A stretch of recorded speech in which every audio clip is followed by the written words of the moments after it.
Hey guys, it's Muggz. I'm finally back with my MK8DX track ranking / tier list video series. So let's just jump right into it. If you missed my previous videos, check those out. But I'm going to jump right in to save time because I've got 10 tracks in the A tier, and let's just get right to it. So the first A tier track is actually Gloom Volcano. And for me, I think the main draw of Gloom Volcano is its difficulty. It's a tricky track, there's no doubt about it. And honestly, I think, you know, how the track gives away as you go through the laps, as you progress, and the ground gives away and the mountains crumble and a shortcut opens up for lap 3. I mean, I just love how the track is dynamic in that sense. You know, you loop around, but it's not exactly the same each time. I love where there's split paths. I feel like, you know, I sometimes take either path. It's not like I totally neglect one way to go. The glider sections are appropriate. It's just a good track. It's a well-designed track. It was great on the Wii, and it's great here. So Gloom Volcano, there it is. And I've heard, I believe it was UDUC, let me know if I'm wrong though, who informed me that this is the only other Mario Kart track other than Bowser's Castles, to include lava / magma. So that's cool. So I like the theme as well. So Gloom Volcano right there, starting off the A tier. Next up, we've got DK Jungle from the 3DS, another retro track, and another one, they didn't change a ton, and they didn't have to. This track was great on Mario Kart 7, and it's great here. First off, I love the music. The music is one of my, it might be my favorite track in the whole game. I mean, it's just so swinging. I know it's just the DK music, but it's good every time. I love it. Those horns rock it. It's fantastic. Second off, the track is great. I mean, the glider section at the end is fantastic for sniping. I love trying to end the race with a snipe on the ending glider section. Then you can get a super bounce, which is a nice little technical difficulty detail off of the mushroom that you bounce off of in the beginning of the track. If you actually time your drift so that you're releasing a drift when you hit the mushroom, you'll launch low and far, and it saves a little bit of time, so that's a nice little sort of technical detail to learn about the track that makes it fun to replay. And yeah, other than that, it's just a solid track, tons of great snipe opportunities, the item boxes are perfectly placed, and the music is rocking. So DK Jungle right there in the A tier. Next up, we have got Excitebike. And Excitebike, it's a simple track. What makes it great then?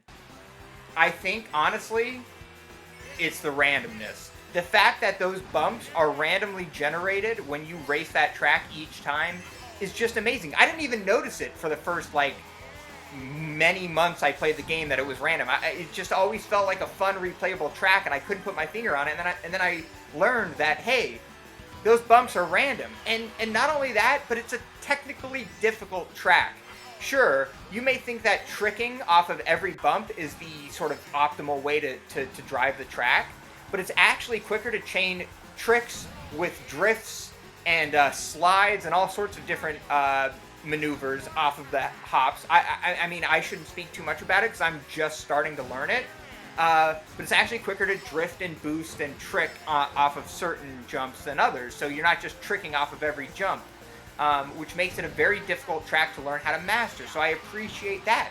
So it's a simple track, but it's random in a sense every time, and it's difficult to master. So it's replayable, it's exciting, and the theme, I loved the Excitebike game when I was a kid. I played that a ton. So yeah, love the theme as well. Excitebike, right there. Next up, Rainbow Road SNES. A tier. So, listen, I've been playing Mario Kart since the Super Nintendo game, and this track was on that game, and I've loved this track since I played it way back when I was like 4 years old. I mean, the music, the thwomps, the fact that there's just no walls anywhere, you can just fall off the track at any time, it's epic. It's an epic track. It started off Rainbow Road, and it did it perfectly. Now, what does this version have to offer? First off, I love the ripples in the road.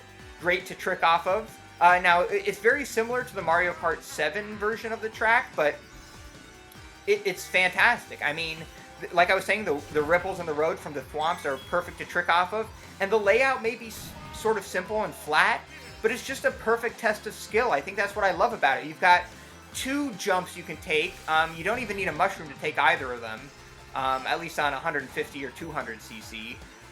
You can get a ton of ultra mini turbos, a ton of super mini turbos. The coins are perfectly placed. It's just a masterful track. What more is there to say? It's the classic Rainbow Road. I love it. There it is. All right. Bowser's Castle is next. And this one might be a little controversial because I know some people don't like this Bowser's Castle. But I do. And first off, it's again the music. They just shred that song. It is such a good song. And the castle looks as epic as ever. I mean, it is a true Bowser's Castle. There's tons of fire. The castle is cool looking. There's magma. It's awesome. So the theme was great. I always am a fan of the Bowser's Castle tracks dating back to the SNES. So maybe I'm a little biased there, but I love it. Second off, the track is, it's not super difficult, but I love the section with the fire ring and the dangling sort of spiked ball. I know they operate on a global timer, so you can kind of get used to where they'll be given how many seconds you are into the race.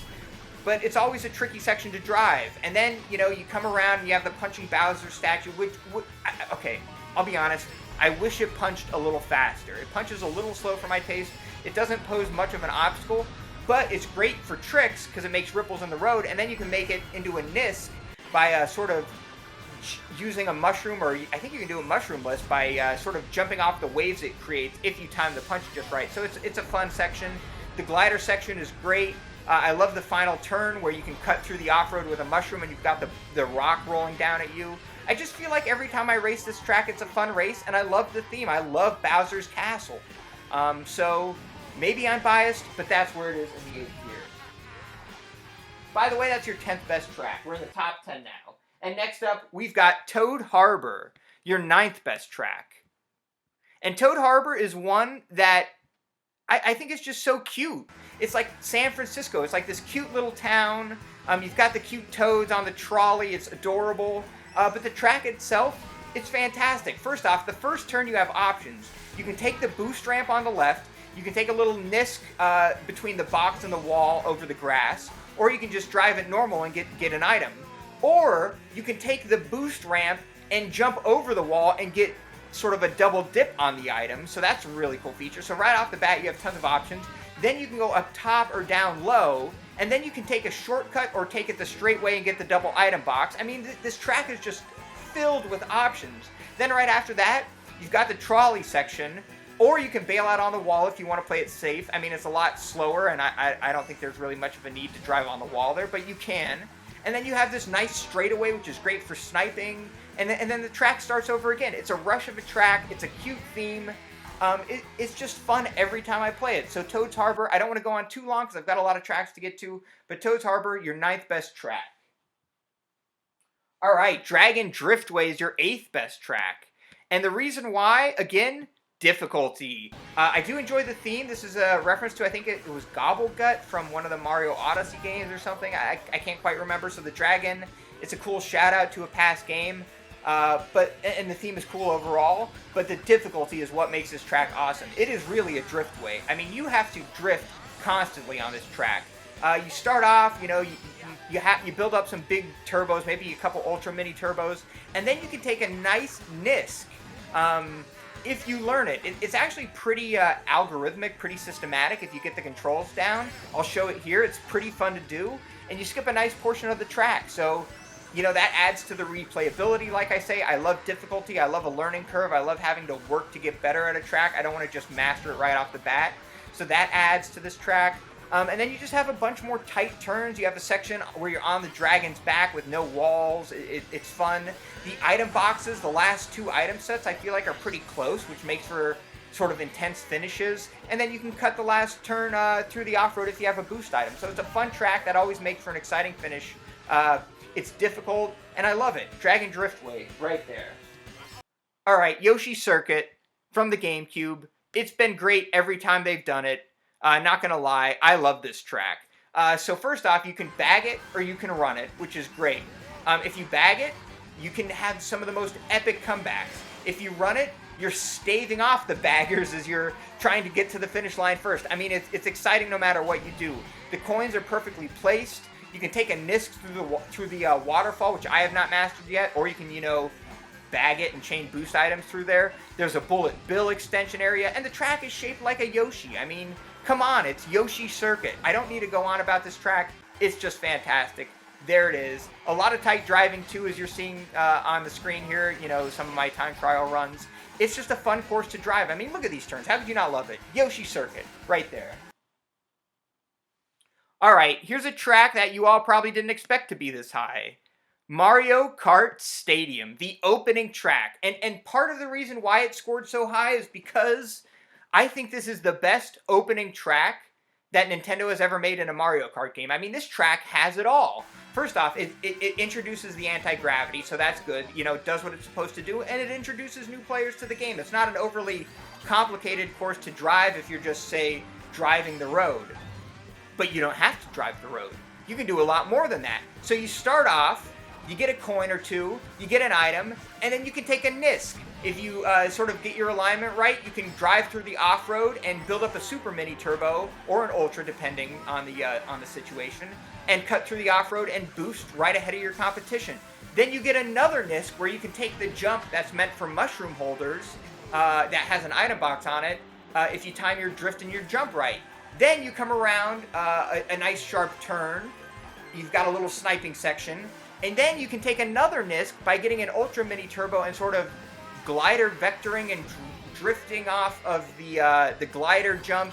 It's really weird to explain, but I'll show it here, and it's a ton of fun to pull off, and that saves you a little time. And then the track repeats. So it's Nisk after Nisk after Nisk. It's just a ton of shortcuts on this track, and you can bag it, you can run it, and that's why I love it. It's good for beginners, but it has a lot of tricks for advanced players that make it fun even when you've gotten really good at the game. That's what an opening track should be. It should be fun for the beginners and fun for the experienced players, where you can sort of learn to master the track in ways you wouldn't suspect as a beginner. And so it's just the perfect opening track, and that's why Mario Kart Stadium is your 6th best track in the game, according to me. And your 5th best track, and the last track in this video, I'm sorry I'm flying here, is Tick-Tock Clock, the DS track. And they changed this one up a little bit.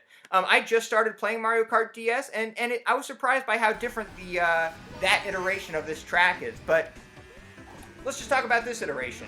It's fantastic. I love the theme. Shout out to Super Mario 64. Tick-Tock Clock, great level, great track.